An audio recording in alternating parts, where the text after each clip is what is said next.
আমার নিরীহ গাদাকে কি অপরাধে এখানে আনা হয়েছে আমি কি জানতে পারি?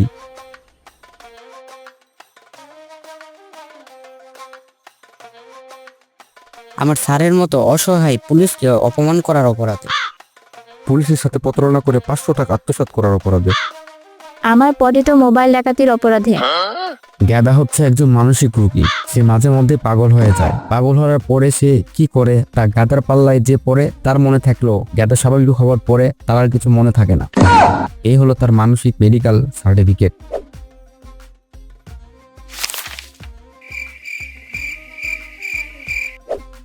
স্পষ্ট এখানে লেখা আছে 100 ভাগ গাদা পাগল। হ্যাঁ স্যার, তাই তো দেখছি। শুধু গাদা নয়, গাদা 14 গোষ্ঠী পাগল। আমি বিশ্বাস করি না, দেখি সার্টিফিকেট।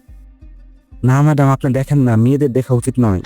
আমি বাদী পক্ষ, সো আমি দেখতেই চাই, কারণ আপনাদের উপর আমার বিশ্বাস উঠে গেছে। ম্যাডাম, দেখাই লাগবে কি? না দেখলে হয় না। হ্যাঁ, আমি দেখবই। এই নেন আপনার মোবাইল। গাদার এই রোগের কারণে আমি তার কাছ থেকে মোবাইলটি রেখে দিয়েছিলাম যাতে খারাপ মানুষের হাতে না যায়। আর এই বিষয়ে আমি পুলিশকে জানিয়েছিলাম। নওগাঁ শহরে চুরি, ইন্সপেক্টর ঢকবাজ ছিঁড়ে নেবে তার ভুঁড়ি।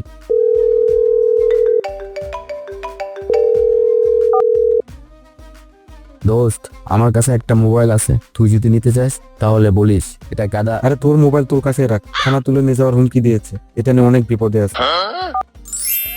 দোস্ত মানে চোর আর পুলিশ বন্ধু, এ আবার কিভাবে সম্ভব? ম্যাডাম, আমার স্যার এবং পোকা মাস্তান ন্যাংটাকালের বন্ধু, যাকে বললে চাইল্ডহুড ফ্রেন্ড। এত বুঝে লাভ নেই, এই গাদার বিচার চাই। গাধার মাথায় সমস্যা আছে, সে মাঝে মধ্যে পাগল হয়ে যায়। এই পাগলের বিচার কিভাবে করবেন? পাগল হয়ে আবার ডাকাতি করলো কেমন করে? খেলনা চাকু দেখিয়ে। তাছাড়া গাদা তো চোর, কিন্তু সে তো মোবাইল চুরি করেনি, সে দিনে দুপুরে ডাকাতি করেছে। এখন আপনারাই বলেন, চোরের কাজ চুরি করা, কিন্তু গাদা করলো ডাকাতি।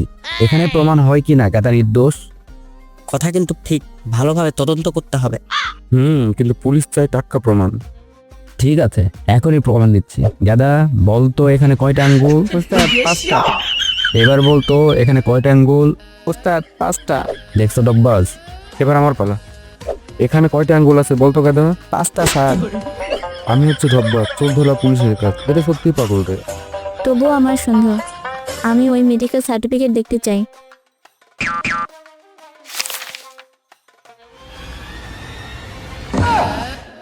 না, ঠিক আছে, গাদা পাগল। আমি গাদার উপর থেকে আমার এই সকল অভিযোগ তুলে নিলাম। যদি কোনোদিন তোরে একা পাই তো তোর খবর আছে।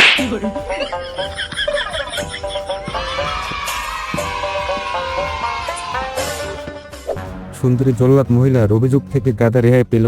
পুলিশের সাথে খারাপ ব্যবহার করার জন্য তাকে 7 মাসের জেল এবং 1000 টাকা জরিমানা করা হলো। স্যার, 2000 জরিমানা করেন, আমারও ভাগ চাই স্যার। গাদা আবার কি অন্যায় করলো? আপনার গাদা কি করেছে তাহলে চলেন ফ্ল্যাশব্যাকে যাই।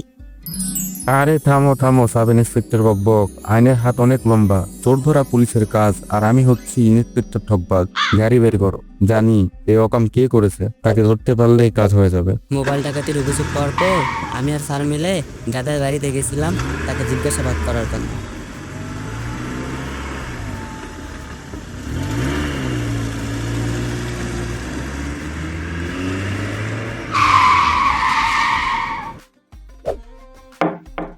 দরজা খুল গাদা।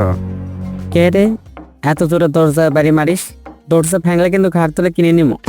সাব ইন্সপেক্টর বকবক, তুমি দেখো, আমার কাছে এখন দরজা কিনে দেওয়ার টাকা নেই। বাড়িতে কেউ আছেন? দরজা খোলেন। আমার বাড়ির দরজা আমি খুলবো কি খুলবো না সেটা আমার ইচ্ছা। কথা আছে, দরজা খোলেন গাদা। তোমরা কয়জন আছেন? 2 জন। তাহলে তোমরা 2 জন 2 জনের সাথে গল্প করো, আমি অনেক টেনশনে আছি। আরে হলার পর দরজা খোল।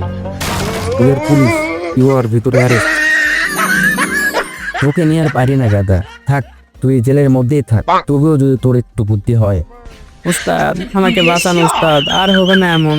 উস্তাদ, আপনি আমার হট্টাকর্তা, আপনি আমার বট গাছের ছায়া, আপনি আমার রুটির সাথে গরু নিহেরি রসল পায়া। বাঁচান উস্তাদ, পেন না উস্তাদ। উস্তাদ, গাদারা দিয়ে ওই যে মাকড়সার জালগুলো পরিষ্কার করাও আর মেঝেটা মুছে নাও। 7 দিন থেকে মেঝে মোছা হয়নি।